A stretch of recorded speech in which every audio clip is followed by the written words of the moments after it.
Ang matuod nga kaluwasan. Usa ka programa nga gituyo pagmugna sa Kapa Community Ministry International Incorporated aron mapalapnag ang tim-os nga pagtabang sa mga katawhan nga dugay nang naglunang sa kalisdanan. Hawason paingon sa dili tumo-tumo nga pagkaadunahan. Ang matuod nga kaluwasan magapahayag usab sa kompleto nga kaluwasan, material ug espiritual mabatnan dinhi sa ang matuod nga kaluwasan. Ang matuod nga kaluwasan mabati matag adlawng Lunes hangtod Biyernes. Ang matuod nga kaluwasan.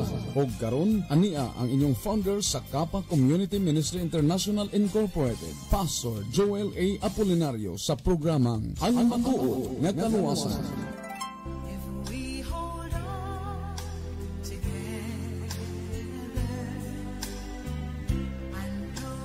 Dito sa ating mahal na bayan. Habang maganang kumakain ang iba, si Jenalyn at ang kanyang 4 na anak, hindi pa nanananghalian at hinihintay pa ang asawang dumidiskarte upang sila ay makakain. Ano mga bata, hindi naman pwedeng hindi mo pakainin ang mga anak mo eh. 2 taon nang tigil sa pag-aaral sa elementarya ang mga bata dahil sa kahirapan at di makakapasok kahit libre pa sa pampublikong paaralan. Dahil sa hindi po ako pag-aaral, nahirapan din po ako maghanap ng trabaho. Halos kalahati o nasa 48.5% ng mga pamilyang Pilipino ang bantad sa kahirapan. Laganap at mas tumitindi ang kahirapan sa panahong ito. Sa bagong SWS survey, lumabas na tumaas ang bilang ng mga pamilyang nagsasabing mahirap sila. Ayon sa datos ng Philippine Statistics Authority, umakyat na sa 6.7% ang inflation rate na siyang pinakamataas sa nakalipas na 9 na taon. Hangad mo bang makaahon mula sa mga problemang nagpapahirap sa iyo at sa iyong pamilya? Mga problemang pinansyal. May katuwang nga ang ating pamahalaan sa pagsugpo ng kahirapan. Lumapit ka sa Kapa Community Ministry International Incorporated at alamin kung paano makakaahon sa sadlak na kahirapan. Sa pamamagitan ng pagpapalago ng aspetong espiritual, matututunan mong pagyamanin ang sarili at pangangalagaan ang lahat ng biyayang galing sa Diyos. Sa Kapa Community Ministry International Incorporated, di tayo pababayaan ng Diyos sa pamamagitan ng kanyang sugo at instrumento na si Pastor Joel Apolinario. If you are not a Kapa member, you are working and striving for money. But if you are a member of the Kapa Community Ministry International Incorporated, the money is working for you. Join and be a member of a life-changing organization, Kapa Community Ministry International Incorporated. Dungog og himaya atong ibalik sa atong amahan nga langit mo, dalaygon ang Diyos.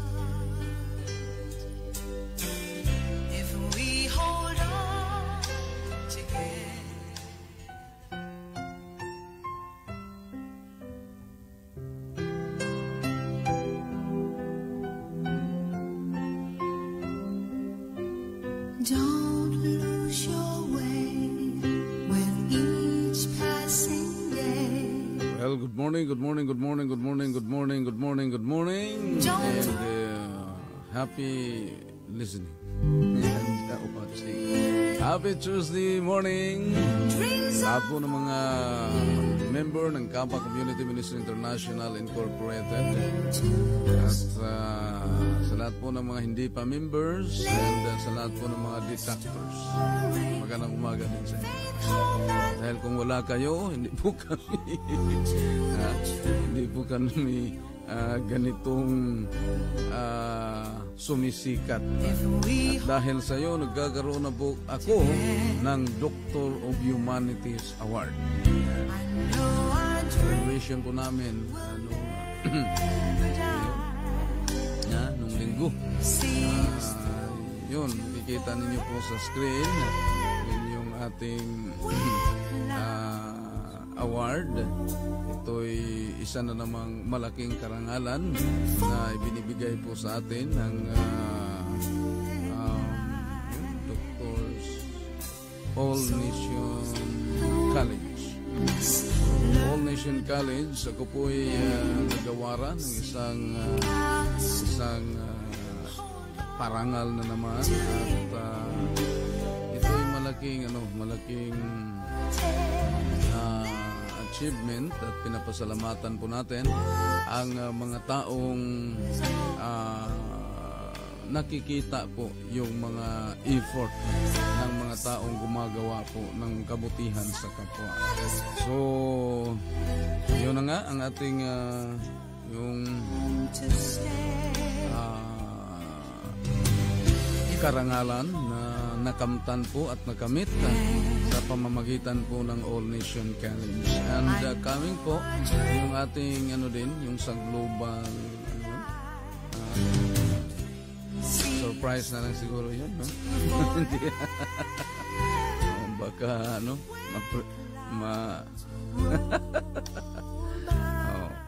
yun yung mga yung doon ko na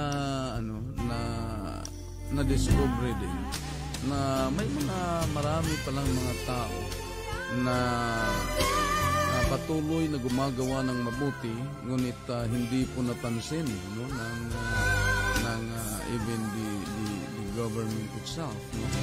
So sa pamamagitan po ng mga ginagawa po ng mga pribadong sektor na sila po ay nagsisearch kung sino po yung mga taong karapat dapat na mabigyan po ng parangal.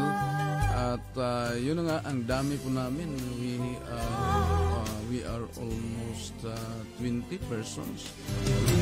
So andun yung hindi ko yung former governor at congressman ng Hulusulo, doon at tumatakbo ngayon ng senador na kung saan siya pala yung nagiging bridge po na makuha po yung si Sis Drilon nung kinidnap, no? Ng mga Abu Sayyaf, siya po at yung Germanian. Oo, at ang dami pong ang dami pong mga nagawa po niyang mabuting mga gawain. Pero sa kasamaang palad po, hindi po na-recognize yan na siya pala yung nagiging negotiator at siya yung nagiging, sabihin na nating dahilan na nakuha yung pagkakakidnap ni Sis Drilon ng ABS-CBN at nung iba pang mga nakidnap ng Abu Sayyaf na kung saan siya po yung ginamit, no? Nakalimutan ko yung pangalan, pero yung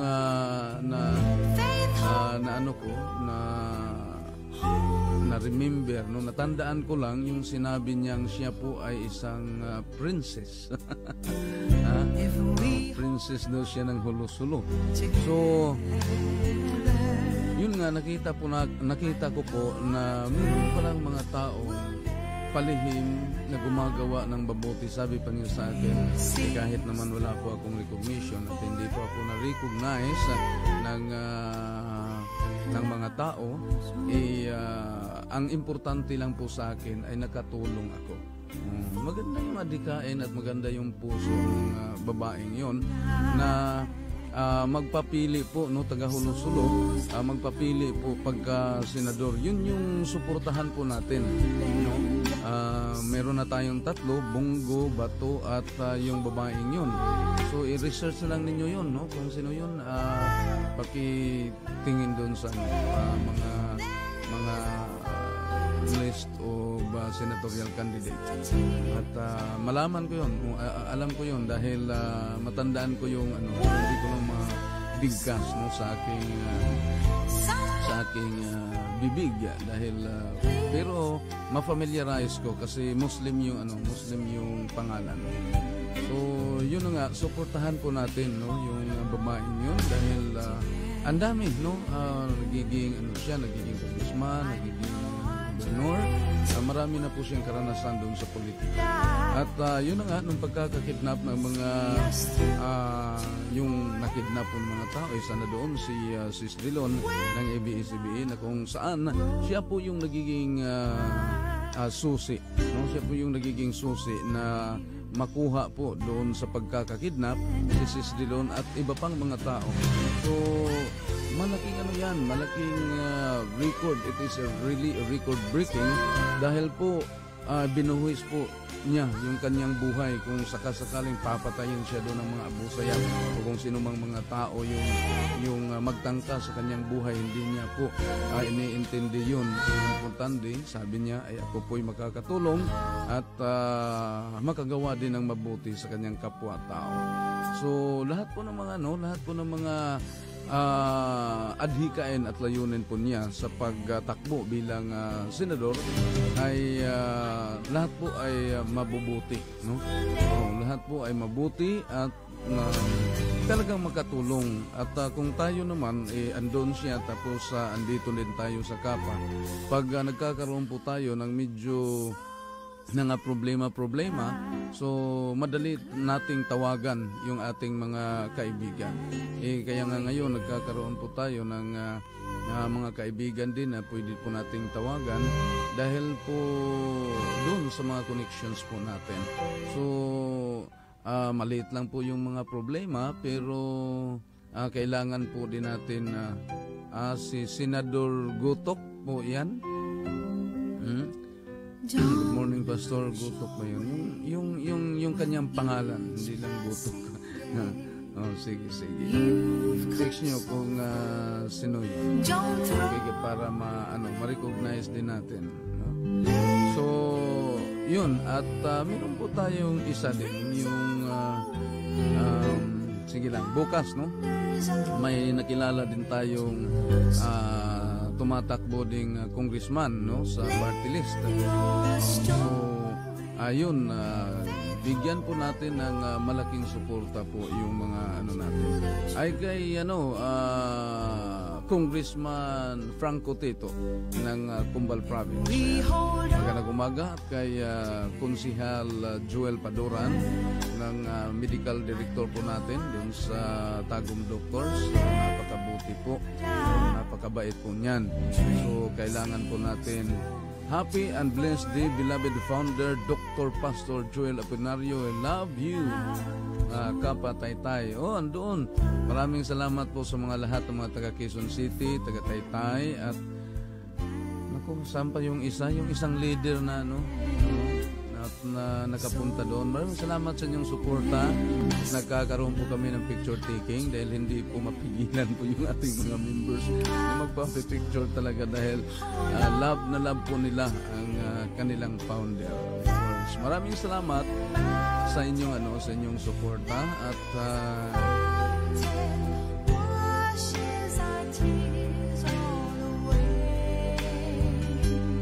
si Princess Lady Anne Sally Sahidula. Isulat sa pakisulat. Princess Lady Anne Sahidula. Yun po. Yun po yung ating iboto din po pagka senador. Andun si Bongo at saka si Bato, and isali po natin si Princess, no? Yun. Kaya hindi ko matandaan dahil minsan mahirap din bigkasin yung pangalan. Anong number doon sa balota? Number na lang siguro para mas madali, no? So yun po mga kapatid, mga kapamilya, yung pong iboto po natin. So dyan sa Tagum, boto po natin, no? Kasi pagka nakatuloy po.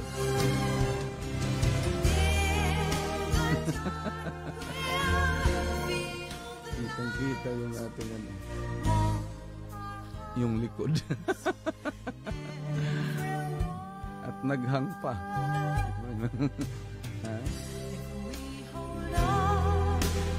So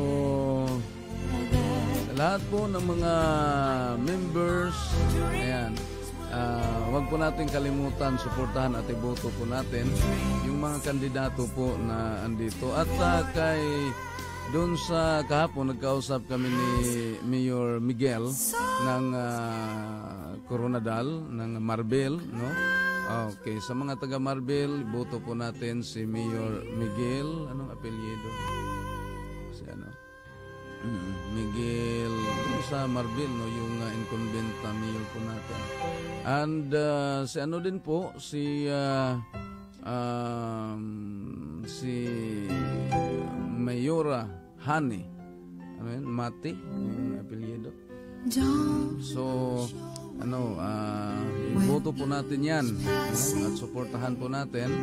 And of course, dito po sa dito sa ating main office, Alabil, no, si Mayor Salarda, boto po natin yan at suportahan po natin si ating napakabait po na Mayor ng Alabil. And of course, si dito din sa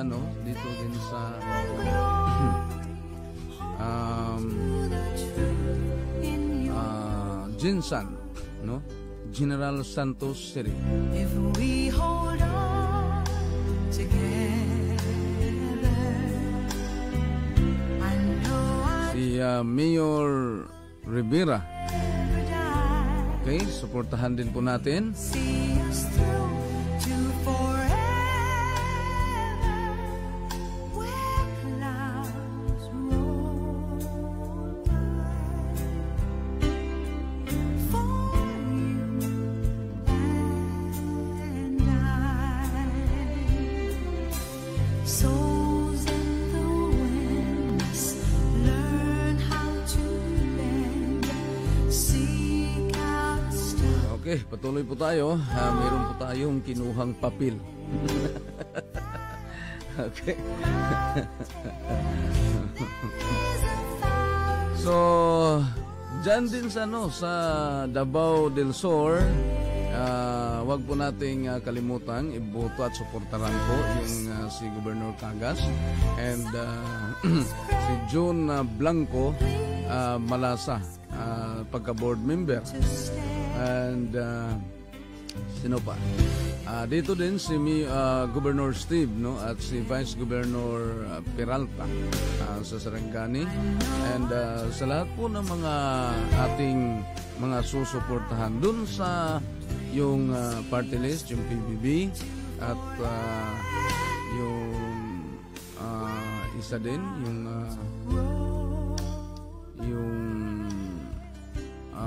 OFW family party list, and also yun na nga, yung PBA din. Meron naman tayong communication na sana naman po suportahan din natin. Sino pa? Huwag niyo pong kalimutan, no? Si Attorney Piscadero, no? Pagka dyan sa konsihal, no, ng Pulumulok. So, huwag niyong kalimutan po, Attorney Edward Piscadero. And of course, dyan sa Surigao, meron po tayong doon sa Surigao del Sur, sa Governor po, yung iboto po natin at suportahan po natin si Governor Ike, no? Mayor siya ngayon ng Tandag, kasalukuyan. Siya po itatakbo ng Governor, no, ng Surigao del Sur. And of course, sa ating Vice Governor, ay boto po natin si Airo Medrano, no? Siya po yung ating suportahan at ibuhos po natin ang lahat po ng mga suporta at pagboto, no, kay Airo Medrano. So yun po, no, yung ating suportahan dyan. And of course, dyan sa Hinatuan, pagka mayor po, Titing Garay. And pagka vice mayor, of course, andyan si Attorney Tito Cañedo III. So Cañedo po tayo sa pagka vice mayor. And dyan sa may Mangagoy, Bislig City, ay boto po natin at suportahan. Pagka mayor po, Florencio Insyong Garay. And wag niyo pong kalimutan si Ayan Casas, no? Si Ayan Casas, pagka konsihal din. Good morning, pare. si Ayan Casa. At ayun na. As a Vice Mayor, ano pa? Sige, ano hindi natin yung ano. At kaibigan naman kami ni Bubong. No? Pero ano pa, tatansyahin pa natin kung sino talaga yung magiging atin. No? So, kasi pag hindi talaga atin, medyo sa bagay, kung wala nang problema dito, kung wala nang masolve na tong mga medyo maliit-liit lang na mga problema, no? So lahat 'yan parang wala na tayong poproblemahin. Pero ayun na nga, patuloy pa rin 'yan na gagawa ng mga problema. Pero pag sa atin naman wala nang problema dahil wala naman tayong linabag talaga na batas, no? Magkakaroon lang tayo ng tinatawag na paglabag, assuming and presumptioning na kakaroon daw tayo ng paglabag kung mayroong magrereklamo. Wala namang nagreklamo, pero pag talagang bibigyan ka ng tinatawag na kasalanan, talagang magkakasala ka. Pero magdepende yan doon sa hatol ng korte. Doon lang. At yun na nga, kakaroon na po tayo ng TRO na ano po, ito po ay nagpapatunay, no, na yung ating ginagawa po ay nasa panig tayo sa katotohanan.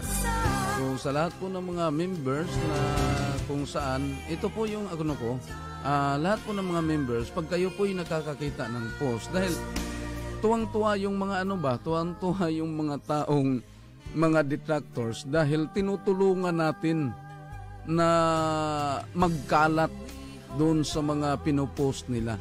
Alam nyo naman yung Facebook, kahit sino pwede pong makapost, no? Kahit sino pwedeng magpost. Ngayon, yung isang detractors natin, nagpost po yan ng mali. Ngayon, natanggap din ng members. Nakita ng members. Senior na naman niya. Nagkaroon ng sharing. Tinutulungan pa po natin yung detractors to propagate those bad news. Diba? So, wag na lang po ninyong pansinin yan. No? Wag na lang po ninyong pansinin. Wag nyo pong i-share. Dahil ako po ay hindi po nagtutulog-tulugan. No?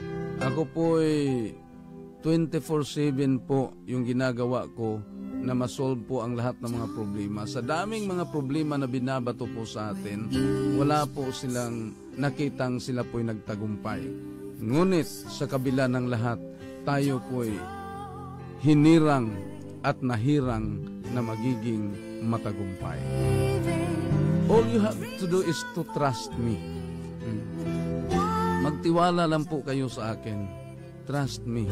Yun yung pong sinabi ng nung Panginoon doon sa Juan 1:12, na kung sino po yung nagtiwala ay mabigyan po ng kapangyarihang tawaging anak ng Diyos.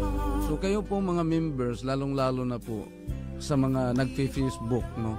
Pag kayo po ay nakakita ng negative, no, ng negative na mga post, huwag po kayo kaagad maniwala at huwag po ninyong i-share yan. Tuwang-tuwa yung isang tao na detractors na tinutulungan pa natin to propagate and spread out those bad news. No? Tingnan mo kung ano yung nagawa mo. Ikaw na member ka, nakakuha ka ng bad news galing sa detractors. Ang ginawa mo, sinishare mo sa iba. Anong nagawa mo? Ito ba'y nakakatulong? O ito ba'y nakakasama sa ating grupo na ikaw po'y pumapanig na doon sa detractors na nag-post? Tuwang-tuwa kaya yun, nag-celebrate ng birthday kahit wala pang birthday. Ha? Bakit? Almost 2 million po yung tumutulong sa kanya na mapropagate at ma-spread out po yung maling informasyon na pinupost niya. Alam mo, yung detractors na yan, isa lang siya. Kung baga, pagpalagay na natin, 10 sila. Ngayon, nung nag-share yung almost 2 million, o tingnan mo, talo tayo doon sa isang tao lang. No? Talo tayo. Bakit? Bakit? Dahil tinutulungan natin sila na mag-spread out doon sa mga maling informasyon. Kasi andun yung inquirer, nag-post ng ganito, huwag mong i-post yan. Dahil it is the right of the sect na i-post through nila yung kanilang tinatawag na cease and desist order. And kung basahin po natin doon sa sect, wala pa naman yun. Di ba? Wala pa. Hindi po natin alam kung totoo talagang inquirer yun yung nag-post. Di ba? Dahil doon sa sect, wala pa naman. O, tingnan mo doon sa mga announcement ng sect, wala pa. Pero kung sakasakali mang meron, natural lang yun dahil pinupull out po natin yung 5 days na motion to lift the CDO ng SEC.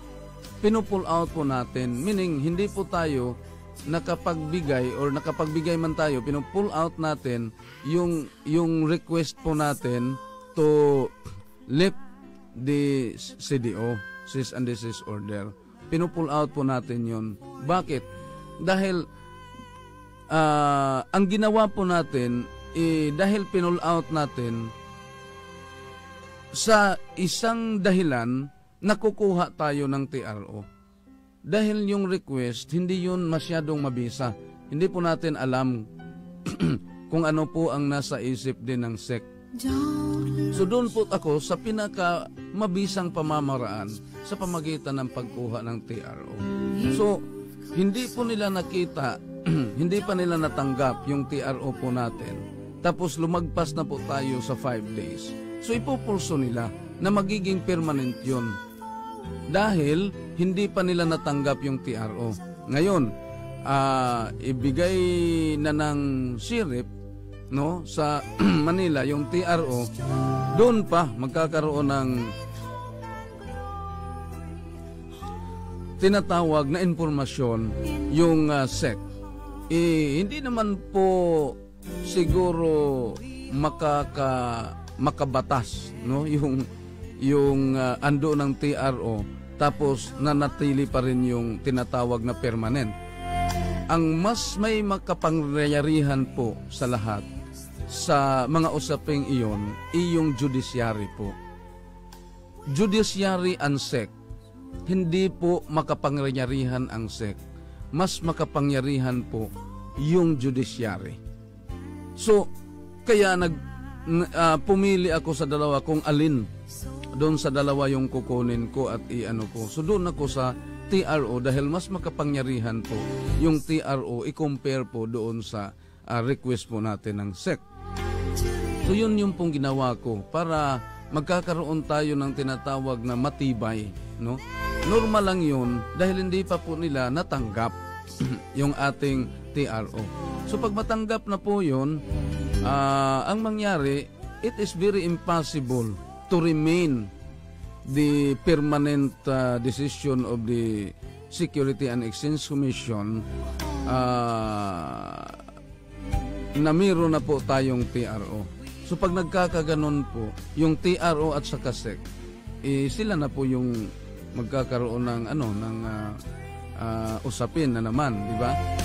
Dahil talagang irerespeto yung Regional Trial Court, no, ng SEC dahil judicial to eh.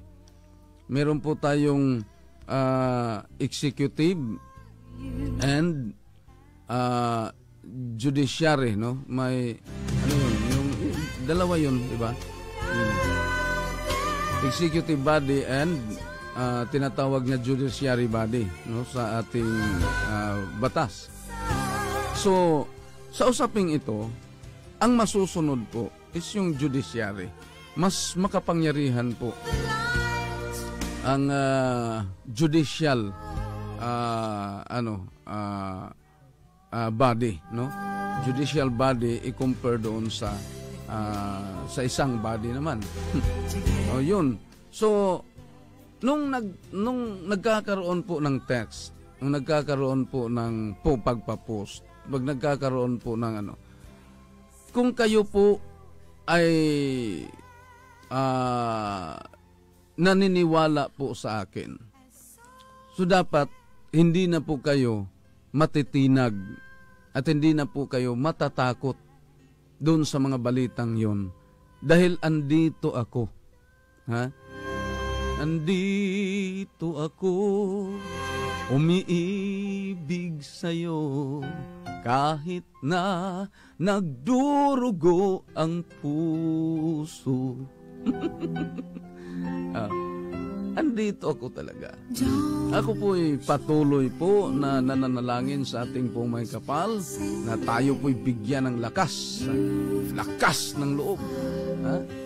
Para po ipaglaban, no, ang ating adhikain.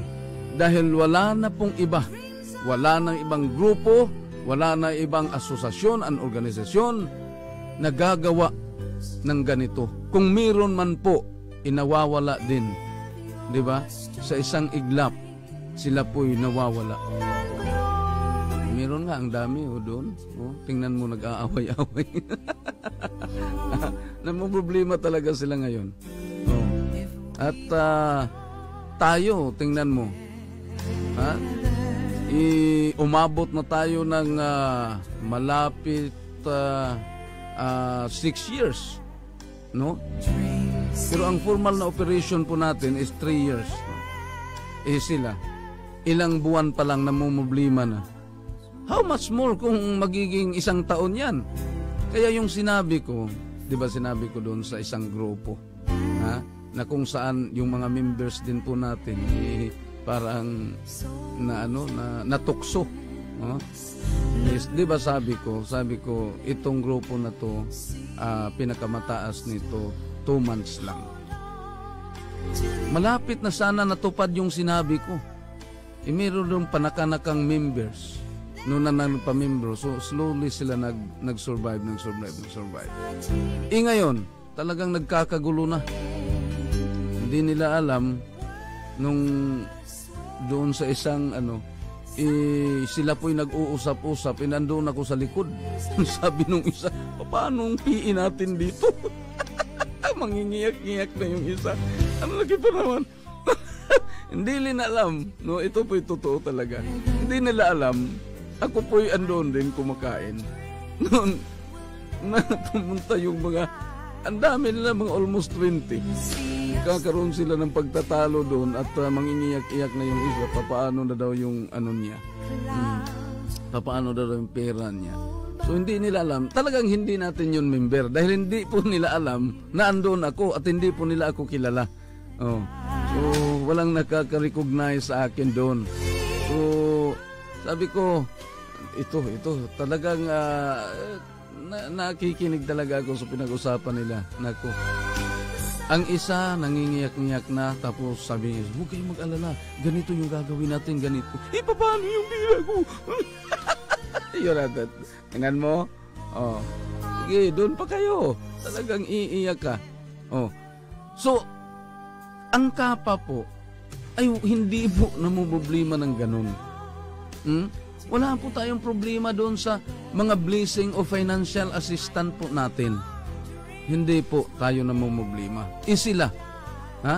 3 buwan pa lang namumblema na kung paano. Tingnan mo, sige kayo.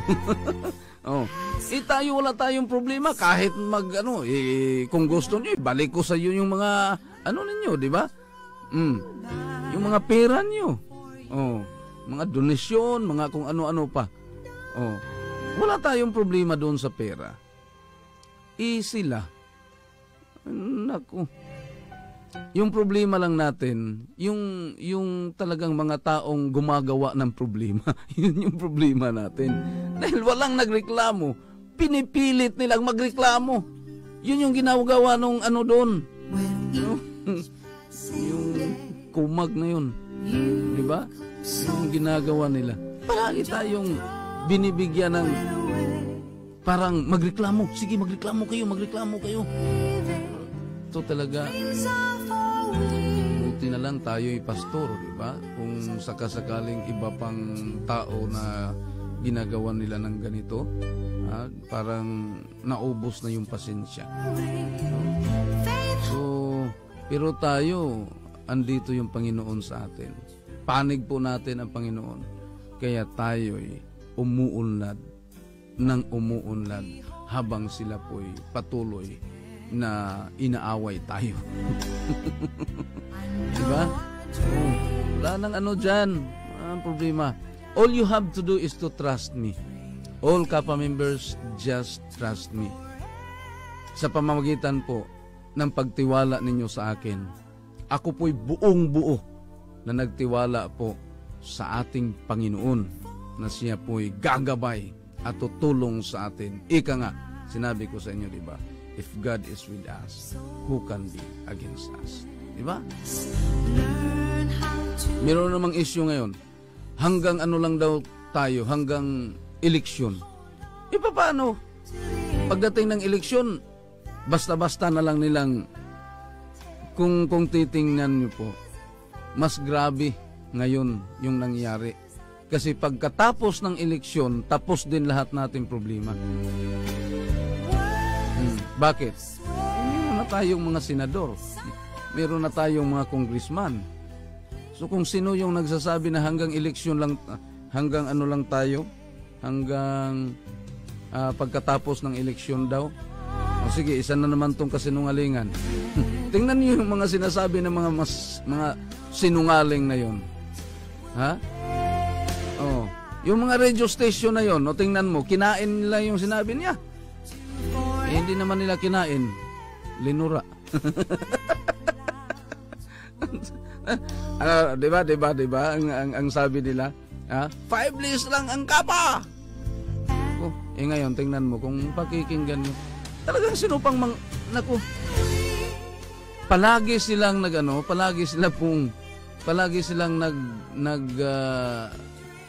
precast, no? Palagi nilang parang advance na pag-isip na negatibo. Yung nagsiset ng time ba para silang mga propeta. No, nagset ng isa na yun, no? Yung mind conditioning, pero para silang propeta. Hindi na lang siguro sila mag-announcer. Nung magpropeta na lang sila, na yung propeta na yun, ibulaang. Bulaang propeta. Bulaang announcer yun eh. Anong sabi? Itong bumbo. Anong sabi ng bumbo? Hanggang Nobyembre lang tayo at ako po'y magpapatuli 10 beses. Hanggang ngayon, supot pa rin dahil hindi natuli. Pagka December, ano naman yung nangyari? Iyon namang isa. Palaging umaaway sa atin yung brigada. Huwag na kayong maniwala doon sa kanilang scam. Scam yung ginawa nila. Yung mga hindi membro, kung gusto nyong mamatay, sige. Inom kayo ng power cells nila. Hindi yun nakakagaling. Mga fabricated yun, yung mga ano nila, yung mga testimony. Nako, may bayad yun. Sabi, libre kita, 10 box. Power kills yun eh. Meron nga tayong member doon sa Cebu, namatay dahil na power kills na yun. Kawawa naman yung membro. Wala naman akong capsule na ipatik para mabuhay. Patay. Tingnan mo, nung namatay yung membro, yung sanhi ng kanyang kamatayan, yung power cells. Ngayon, anong nangyari ngayon? Tumulong ba itong brigada na to? Hindi.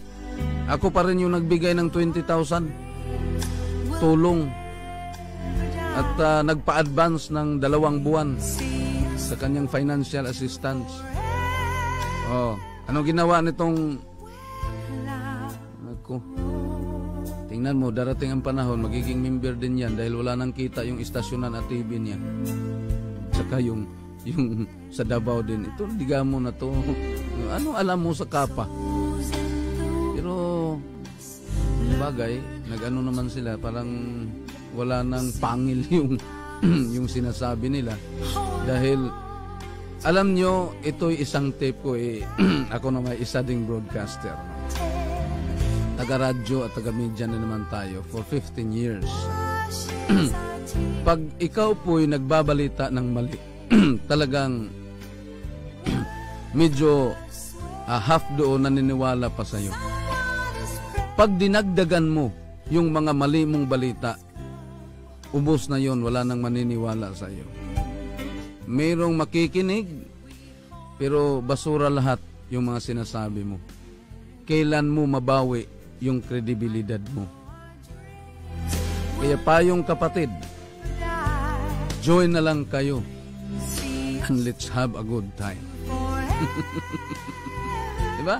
Minsan yung mga mga awit meron din namang mensahe. Kaya nagawa yung mga awit dahil daan sa mensahe.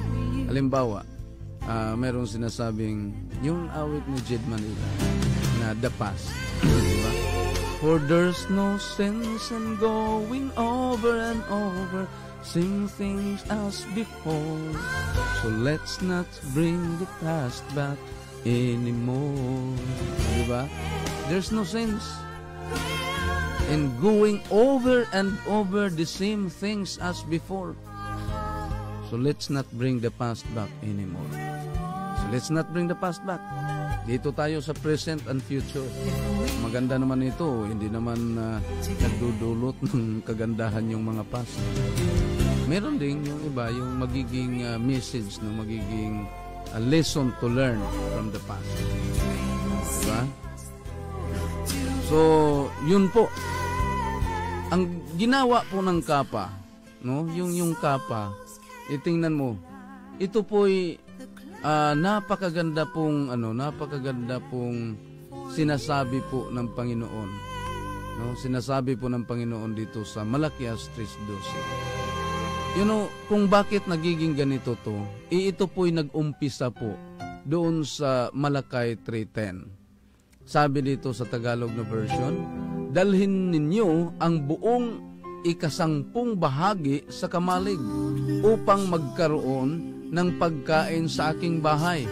At subukin ninyo ako ngayon sa bagay na ito, sabi ng Panginoon ng mga hukbo, kung hindi ko bubuksan sa inyo ang mga dungawan sa langit at ihulog ko sa inyo ang isang pagpapala na walang sapat na silid na kalalagyan. At aking sasawayin ang mananakmal dahil sa inyo, at hindi niya sisirain ang mga bunga sa inyong lupa, ni malalagasan man ng bunga sa di panahon ang inyong puno ng ubas sa parang, sabi ng Panginoon ng mga hukbo. At ito na nga sa 12. At tatawagin kayo ng lahat na bansa na mapalad, sapagkat kayo'y magiging maligayang lupain, sabi ng Panginoon ng mga hukbo. Ito po'y napakaganda pong mensahe. Ito ang tunay na mensahe ng Panginoon na dapat po nating ma-feel, maramdaman. Dahil tayo po sa Pilipinas ang tatawagin na mapalad na bansa. Tingnan mo. Kung tutuusin po mga kaibigan, mga kapamilya at mga suking tagapakinig, kung tutuusin sa drought, sa El Nino na nangyari ngayon dito sa Mindanao, specifically sa Jensan, sa drought na nangyari ngayon na namamatay po halos mga tanim ng ating mga magsasaka, ito po'y magiging problema na ng gobyerno. Pero dahil nandun ang Kapa, namumblema ba ang gobyerno? Di ba? Dahil nandito po yung Kapa, yung drought na naranasan po ng Mindanao, kung wala pa po ang Kapa, ito po'y magiging problema na ng ating pamahalaan. Ang dami na kayang pumupunta doon na nagsusulisit dahil wala nang makain. Pero po, dapat pasalamatan ng gobyerno ngayon ang KAPA dahil ang KAPA po ay nagiging katulong, kaakabay sa paglutas ng problema po ng Pilipinas. At hindi lang Pilipinas yan. Doon ako sa Manila, nung pag-uwi ko, nakasama ko yung nakilala ako ng 3 OFW, nakakauwi din mula pa sila, ewan ko kung saan sila galing. Pero nung dumaan ako sa kanila, sabi lang, uy, si pastor to. At hindi nila napigilan yung kanilang sarili na pumunta sa akin at nagpakilala na kami po yung OFW. Sana naman po magkakaroon tayo ng picture. Picture? Okay. Pinagbigyan ko, picture kami. Ngayon, matapos yung picture, nagpakilala po sila sa akin. So, natapos yung pagpakilala nila sa akin, alam nyo ba, na tumulo po yung luha. Dahan-dahan pong dumadagayday yung mga luha sa kanilang mga mata. Siguro kung wala yung asawa ko, talagang yung gakos, yun? Hug, kinukup na nila ako. Yung yung parang hinahag na nila ako ng mahigpit. Yakap! Yun. Itong assistant dito, hindi alam yung hug. Buti ka lang kung ikaw yung mag-hug. Alam nyo yun? Ha? Yakap! Siguro, di ba? Dahil talagang ramdam nila yung tulong. Alam nyo po, Pastor, almost 15 years na po ako nag-abroad. Ito yung sinabi nila. Ganito yung pagkasabi. Hinawakan nila niya yung kamay. Sabi nila, alam mo, Pastor, 15 years na po ako nag-abroad. Alam mo, ngayon lang po ako nakauwi na wala pong problema. Yun, oo. Ha? Umiyak talaga. Itatlo sila. Nagkakapan yung tatlo. Sabi ko, pang Hamas Award ito. Yung sa paligid po namin ng mga tao. Naku, alam nyo, talagang malapit din silang umiyak. Kunti na lang siguro yung lahat. Kung ako'y nagsalita doon, talagang pati pa siguro piloto iiyak. Doon pa kami sa waiting area. Ramdam ko po yung pighati, ramdam ko po yung problema nila. At yung pasasalamat nila sa akin na kung wala ang KAPA, hindi po sila makauwi ng very easy na pag-uwi. Kung alam nyo lang mga detractors, if you were in their shoes, then you will really appreciate what I did to all my members. Kaya lang, yung mga ninyo, yung mga mata ninyo, meron po kayong mata pero hindi po kayo nakakakita. Basahin po natin yung salmo. Ito po ang sinasabi doon sa Salmo 115.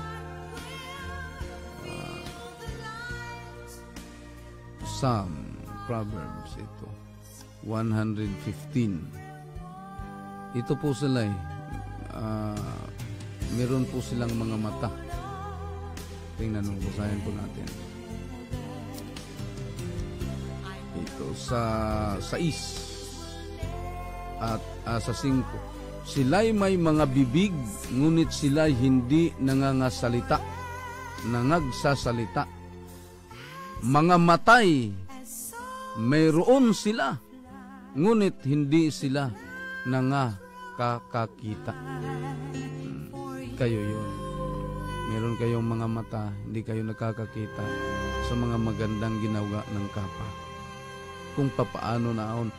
Ikaw na nagsasalita ngayon, yung kapatid mo, yung kamag-anak mo, natulungan na po ng Kapa. Ikaw, anong ginawa mong tulong sa Kapa? O sa mga tao? Wala. Sa halip, inaaway mo yung Kapa. Kung ikaw yung detractor, sana naman po, sana naman ma-feel ninyo yung pighati na naramdaman ng mga tao at yung saya na naramdaman po ng mga tao. Hindi mo masasabi o hindi mo masabi na wala kang kapatid. Wala kang kamag-anak na abroad. At wala ka ding member.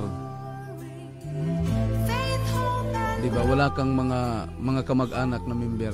Hindi mo yun masasabi. Ito ngang si Katulpos, yung ina niya, membro. Tingnan mo ha. Tingnan mo Katulpos kung anong nangyari sa inyong ina na membro ng Kapa. Anong tulong na nagawa mo sa inyong ina? Ha? Alam nyo, nung nagkita kami ng ina mo, Katulpos, nung nagkita kami ng ina mo, sabi ng ina mo, wala ka raw puso. Yung ina mo na yung mismo nagsabi.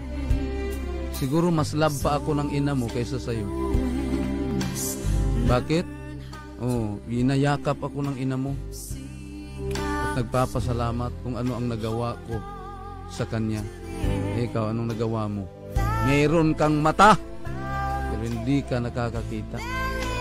Meron kang tainga, hindi ka nakakarinig.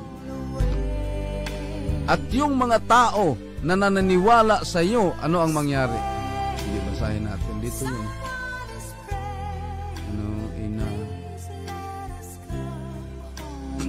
Pagpatuloy natin ha. Pagpatuloy natin. Sila'y may mga tainga, ngunit hindi sila nangakakarinig. Mga ilong ay mayroon sila, ngunit hindi sila nangakakaamoy. Mayroon silang mga kamay, ngunit hindi sila nangakatatangan. Mga paa ay mayroon sila, ngunit hindi sila nangakalalakad. Ni nangagsasalita man sila sa kanilang ngala-ngala. Ang nagsisigawa sa kanila ay magiging gaya nila. Oo, bawat tumitiwala sa kanila. Bawat tumitiwala sa inyo, bawat tumitiwala sa inyo ay, anong sinabi? Magiging gaya nila.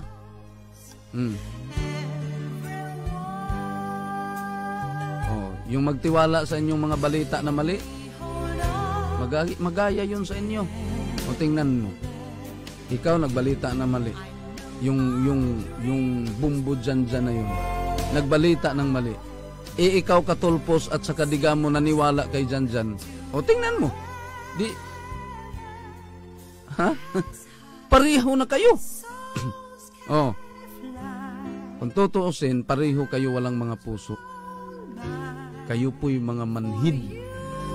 Hindi nyo po nadarama yung mga kaligayahan, yung saya na naramdaman ng mga kamag-anak ninyo na nagiging membro ng Kapa.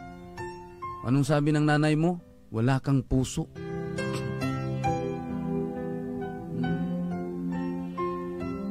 Ina mo na yon, yung nagsasabing wala kang puso. Kung ina mo ang nagsasabing wala kang puso, how much more yung hindi mo kamag-anak? Ina mo na yon. Anong tulong na ginawa mo sa ina mo? Ha? Wala. Ikaw digamon. Yung mga kamag-anak mong nagiging member ng Kapa, na nagkaroon na ng sasakyan, ikaw kagang-kagang. Alkanse ko sa iyo. Bakit? Darating ang panahon, magiging member ka at sasabihin, naku, nagkamali talaga ako, sorry. Talagang sabihin yung sorry. Kaya ako may isang pastor na sinabi din ng Panginoon na mag-forgive ka 70 times 70. Wala po akong magawa. Oh, di ba? Ang gagawin ko, magpatawad. Pero kung anong sakit, kaya nga nagkakaroon ng negosasyon yung dyan na yun na sinabing, okay, ako'y mag-stop na. Mag-stop na. Ayurong mo na lang yung kaso mo. Sabi ko, sige, kahit anong sakit yung ginawa mo sa akin, okay, wala na tayong problema. Ngayon, nung nag-issue ng cease and desist order yung SEC, nabuhayan. Tumira na naman ulit. Wala. Ito talaga, wala ka talagang isang salita.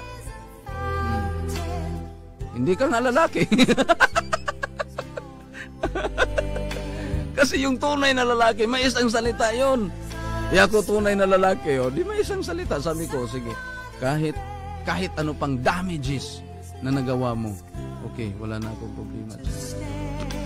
Lalaki sa lalaki yan. Yung kausap ko pala'y bakla. Nabuhayan ang loob. Ito na! Ang naniniwala sa'yo ay magagaya sa'yo. Tingnan mo yung naniwala sa'yo yung digamo na yon. Mula pa doon sa Bislig na informasyon. Ang naniniwala doon sa Bislig, nagagaya sa kanya. Naniwala yung bumbo, inagaya. Hindi ba kung titingnan, totoo talaga itong salita ng Panginoon. I am so blessed dahil alam ko po yung mga text na yan. Pag wala akong text na yan, hindi, wala tayong mababasihan. Meron sabi nito, ang nagsisigawa sa kanila ay magiging gaya nila. Oo, bawat tumitiwala sa kanila. Bawat tumitiwala sa kay Bumbo Janjan, kay Digamon, kay Katulpos, nagagaya sa kanila. Mga manhid? Walang puso! Mga hipokrit! May ubo tayo. Mga hipokrito! Yun. Wala na tayong oras, Greet na lang natin itong mga, ganito yung pagkasabi sa English. Tingnan mo, yung, they that make them are like unto them.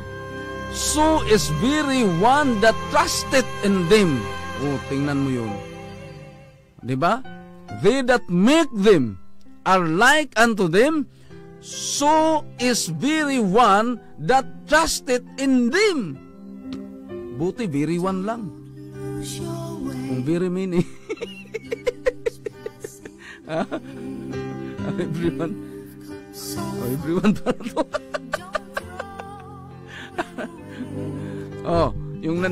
Yung maniwala sa inyo, yung maniwala sa inyo, magagaya din sa inyo. 2 million po ang naniwala sa akin na nagiging gaya ko rin. Na may puso, na marunong masaktan, tulad mo rin akong may puso na susugatan. Yun. Ako.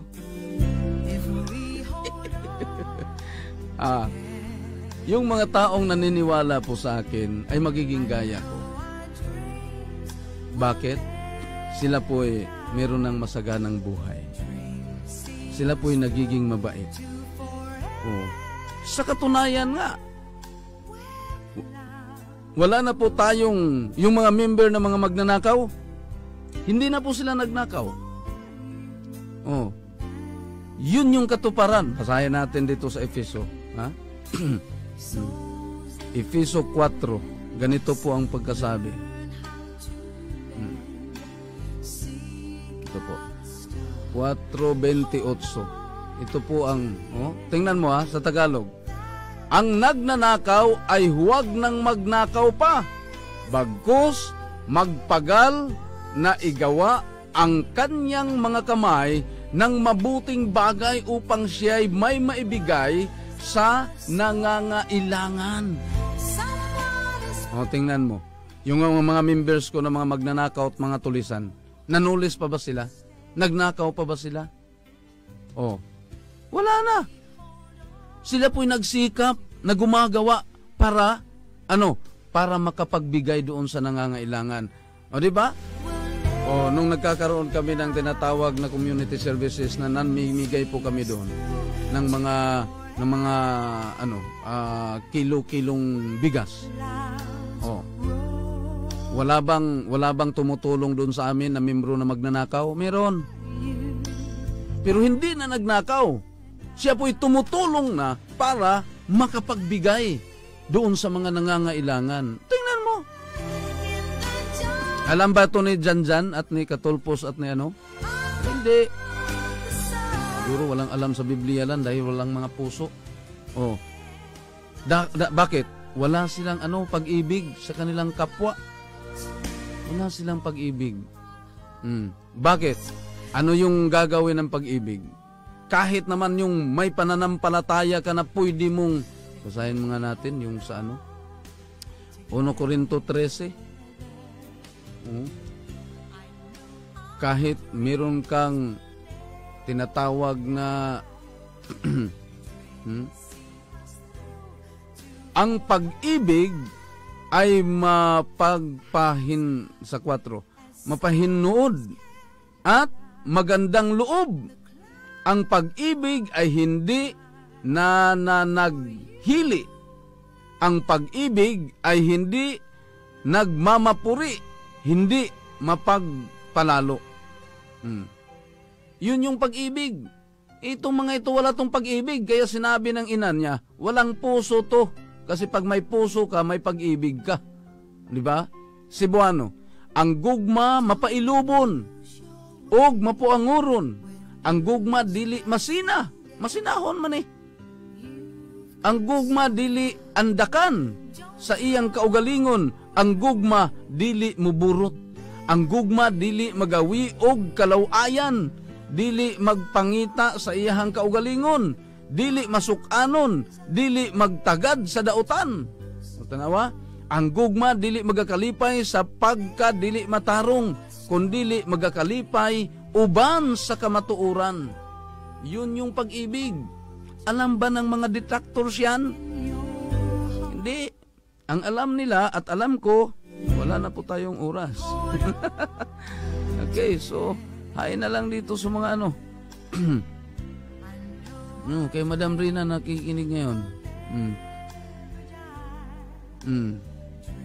Ito, palaging tingnan mo yung mga post dyan. Para namang membro din. Alam niyo po, wag na kayong magpapaniwala dun sa mga post na yan. Dahil ang alam natin, ang alam po natin na tayo po ay isang binigyan ng kapangyarihan po ng Panginoon. Tayo po'y itinilaga ng Panginoon. Dahil wala naman po, walang gobyerno. Ito po'y andyan yan sa Roma 14 na walang pamunuan na hindi po ang Panginoon ang may gawa. Ang lahat po ay ginawa ng Panginoon. Kaya sabi po ng Panginoon, pabayaan nyo lang sila. Bakit? Kung hindi yan sa Panginoon, kung hindi yan sa Panginoon, din hindi po sila magiging successful. Diba? Basahin natin yung 5:38 ng Gawa. Ganito po yung pagkasabi doon sa 5:38. Ito po.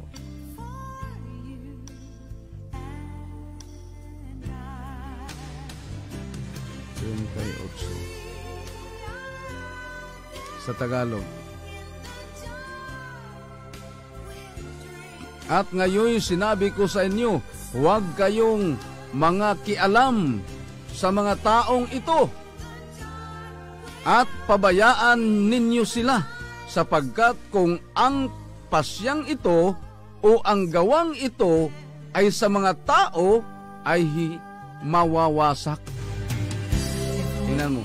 Kung sa mga tao lang, without divine intervention, ito po'y mawawasak. Kung ang kapa po ay ginawa ko lang na tao, without human intervention, matagal na po tayong nawasak. Ha? Matagal na tayong nawasak. Dahil doon sa divine intervention, hanggang ngayon po, nandito pa ang kapa for almost 6 years. Diba? Tingnan nyo. Therefore, in the present case, I'd advise you, leave these men alone. Let them go. For if their purpose or activity is of human origin, it will fail. Diba? If this is human origin, then it will fail. Kusa tong babagsak. Kahit walang makikialam, babagsak yan. Tingnan mo yung iba. Tingnan mo yung iba. Na tao lang yung without divine intervention. Ngayon, andito pa? Wala na. Yung isa, tagilid na. Oh, dahil hindi po yan sa Panginoon. Sabi na, anong sekreto mo, pastor? Bakit ganito? Wala namang ibang respeto dyan. Sekreto dyan? Ang sekreto dyan, divine intervention. Dahil sabi ng Panginoon na kung hindi po ito sa Panginoon at ito'y sa tao lang, ang origin po nito ay sa tao lang, ang gumagawa nito ay tao lang, without divine intervention, ito po'y mababagsak. But if it is from God, you will not be able to stop this man. You will only find yourself fighting against God. Yun yung advice ng Panginoon. If this organization is of God, then you will find yourself that you are fighting against God. Ang Panginoon na po yung kinakalaban ninyo at hindi na po si Pastor Joel Apolinario. Tandaan nyo yan. Mga detractors, tandaan nyo po. Ito po yung advice ng Panginoon. 5:38-39 ng Acts. Sabi, therefore, in the present case, I'd advise you, leave these men alone. Let them go. For if their purpose or activity is of human origin, it will fail. But if it is from God, you will not be able to stop. Ganito po ang nangyari. Ganito po yung nangyari sa Kapa. They will not be able to stop this Kapa organization, and you will only find yourselves that you are fighting against God. Paano yan? Yung kinakalaban mo, yung Panginoon mo. Diba? Huwag naman po tayong lalaban doon sa Panginoon. Sana naman po. Wala na po tayong oras, mga kaibigan, mga kapamilya at mga kapatid. At thank you so much for having me and watching me over the Facebook and YouTube. And sa lahat po naman nakikinig po sa atin sa radio broadcast ng Jack Radio and News FM. So, yun, maraming salamat po. And for shall we pray? Our great God and kind Heavenly Father, dear Lord, we come unto Thee as simple as we are and as sinner as we are. We need to be forgiven, dear Lord, so forgive us our sins so that we are worthy to receive your blessings this day. I'm also thankful for the things you've done to your people and to your servant, Pastor Joel Apolinario. Thank you, dear Lord, for giving me the opportunity and of course this privilege of having the power to deliver the people from the slavery of money and poverty. Thank you, the Lord, for the guidance, and thank you for another life, the extension of life that you have given to us, and thank you for a night's slumber that we were able to raise in this very morning with full of blessings and happiness. I'm also praying, dear Lord, for all the members that they have that who feel doubt in this organization, dear Lord. I pray that you will touch their hearts and minds so that they can focus and believe that this organization really can help those people who are suffering from poverty. Dear Lord, I am also praying in a special way that you will still bless us, protect us, Lord, from any possible harms and dangers and any bad intentions of man. I am praying also for this day. We're going to continue this activity, and you may bless also the Lord for our businesses. You may pour out the blessings that there is no room enough to receive it. Thank you, the Lord, for the assurance. Thank you for this promise, and thank you, the Lord, for giving me a members, the Lord, who are loyal to this organization. And I pray, the Lord, to all detractors, I pray that you will touch their hearts and minds so that they may be able to comprehend and understand all the things that we express and we preach, so that they may be able to decide themselves to join rather than to fight against you. I pray, the Lord, that you will bless all the leaders, the office in charge, that they can have the ability of being trusted one.